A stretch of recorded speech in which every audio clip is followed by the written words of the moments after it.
Advocate. क्या कहेंगे, चूँकि जितनी भी सरकारें आती हैं, आपकी एक अच्छी मतलब कि एक लंबी उम्र हो गई, मतलब एक लंबा अनुभव हो गया, हर तरह की सरकारों को आपने देखा, और ये जो सरकारें हैं चुनाव के समय में मतलब कि ज़रूर हम लोग ये आश्वस्त हो जाते हैं कि कुछ ना कुछ वैकेंसी आएगी, मतलब जो बेरोजगार युवा है।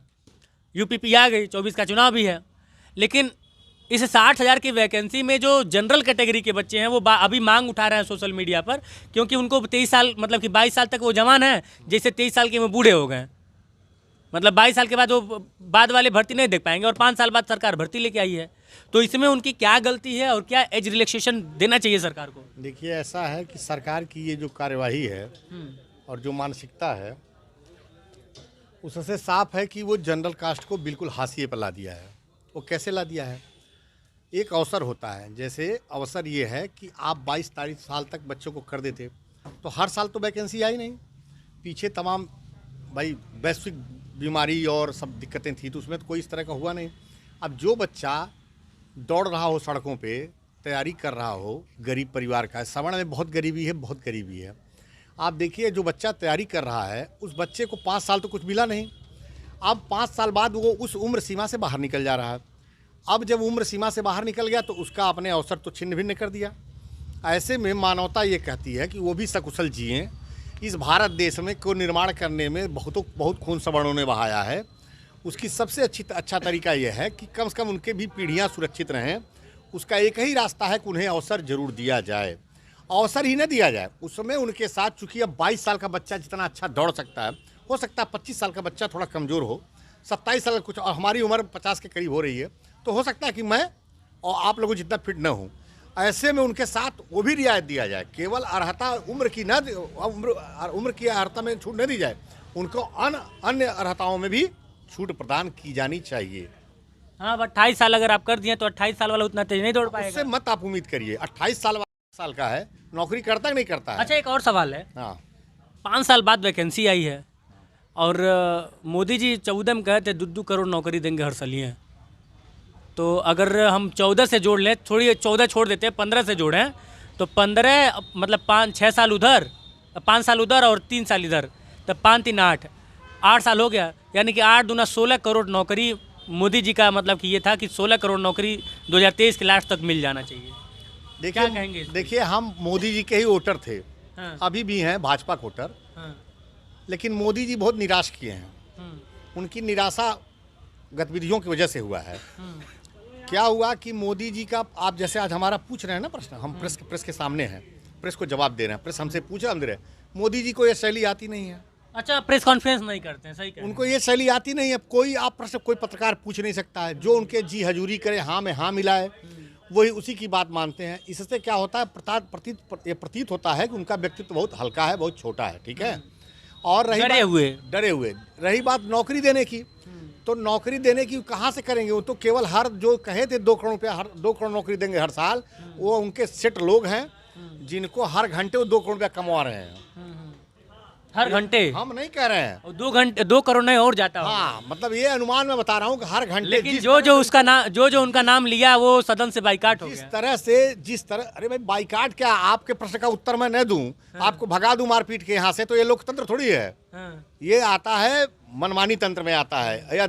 जो सदन में जितने लोगों ने अडानी का नाम लिया सब लोग बाहर हो गए। हाँ, तो बाहर हो गए। देखिए, ऐसा है कि इनके पास ना तो टैक्सेशन का, हम टैक्सेशन के वकील बता रहे हैं, ना तो इनके पास टैक्सेशन का कोई भी एक भी सिंगल आदमी इनके पास टैक्सेशन का पॉलिसी मेकर नहीं है। इनके पास 10 बच्चे हैं जो पॉलिसी बना रहे हैं। पहले क्या कहेंगे कि आप कंप्यूटर पे काम करिए, कंप्यूटर पे फिर क्या करेंगे कि कंप्यूटर पे आप जाएंगे वो काम करने। उसके बाद उस चीज़ को आप देखेंगे कि वो कोई भी चीज़ आप मतलब ऐसा प्रॉपर उनका सॉफ्टवेयर नहीं पाएंगे कि जिससे आपको दिक्कत ना हो। आपको पता है आज की डेट में क्या होता है, अगर आप बिजली बिल अंतिम दिन पर जमा करिए तो उसमें बिजली बिल ऑनलाइन अंतिम दिन नहीं जमा हो सकता है, और अगले दिन 18 रुपया आप पर लेट फीस जोड़ करके कर लिया जाता है। ये इनका टैक्सेशन है।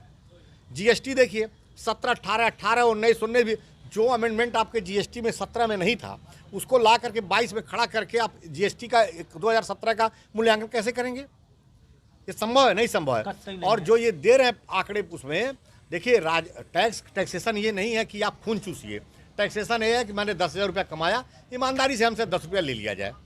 लेकिन हम 10,000 नहीं कमाए, हम कमाए 1 रुपया नहीं, हमसे 100 रुपया वसूल लिए और आप बता रहे हैं कितना हमारा रेवेन्यू बढ़ रहा है। वो रेवेन्यू नहीं बढ़ रहा है, वो तो खून खींच करके आपने अपना ब्लड बैंक आप बढ़ा रहे सिरिंज हैं, लगा के खून वो चूसा खून चूस रहे, ब्लड बैंक बढ़ा रहे हैं, वो राजस्व सरकारी राजस्व नहीं अच्छा, बढ़ा। भारत विश्व में पहला ऐसा देश है जहाँ पे शिक्षा में मतलब कि जो अब भाई आप स्कूलों में बढ़िया शिक्षा देंगे नहीं तो कोचिंग जाना पड़ेगा, कोचिंग सेंटरों वालों से 28% GST लिया जाता है। देखिए ऐसा है मतलब कि 100 रुपये अगर लड़कों की फीस 100 रुपये है तो 128 रुपये उनको जमा करना पड़ता देखिए ऐसा है 118 रुपये, है। 118 रुपये। ऐसा है 18% है उस पर। ऐसा है कि सरकार को जहाँ से भी रेवेन्यू मिलेगा इस समय वो लेगी। कैसे लेगी? उनको पेट भरना किसी और का, भाई कोई और, उनका पेट भरना किसी और का, बहुत बड़ा पेट है। बहुत बड़ा पेट है, भरना किसी और का है। तो ये टैक्सेशन तो गलत तरीके से चल ही रहा है।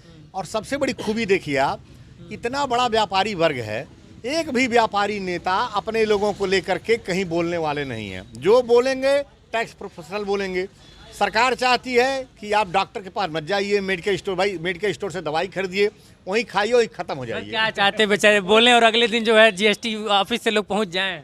नहीं, क्या बात कर रहे हैं? डरने से क्या होता भाई? आप हरदम डरते क्यों हैं? क्यों डरते हैं हमेशा? आप सूरवीरों की संतान है, डरपोकों की संतान हो तो अंग्रेजों से छूट पाते क्या आप? देखिए किसी भी सरकार का निदान जनता से ज़्यादा नहीं है।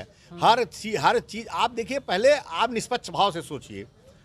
मोदी सरकार को समझना होगा कि निंदा और आलोचना में अंतर होता है। उनके वहाँ अगर कोई साहित्य वाला होगा तो उसको पता होगा कि निंदा किसको कहते हैं, आलोचना किसको कहते हैं। लेकिन वो हर आलोचना को निंदा मान करके उनके खिलाफ एक्शन ले रही है। भाई बात समझे? तो सब मिला जुला के आप इसको इस तरह से समझिएगा कि हाँ, मैं भाजपा विरोधी पत्रकार नहीं हूँ। मैं पॉलिसी अगर गलत है, चीज़ें अगर गलत होंगी तो सवाल उठाऊंगा। अब वो चाहे कोई भी सरकार रहे। अब मेरे समय में भाजपा सरकार है तो उसी से सवाल पूछ लेता हूँ।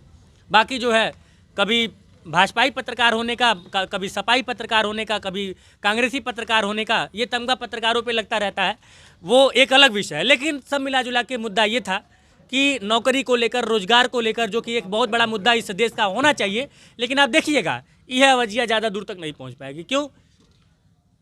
क्योंकि लोगों को अभी क्या दिखाई दे रहा है? उनको ये दिखाई दे रहा है कि हिंदू खतरे में है, मुसलमान खतरे में है, ब्ला ब्ला ब्ला, अलग अलग चीज़ें खतरे में हैं। पॉलिसी की बात जब होगी तो इस तरह की आवाज़ें उठेंगी और उठनी चाहिए। लेकिन अगर नहीं उठ रही हैं तो इसमें कहीं ना कहीं कमी हमारी और आपकी भी है। बाकी आपका राय क्या है, हम जानना जरूर चाहेंगे। जय हिंद।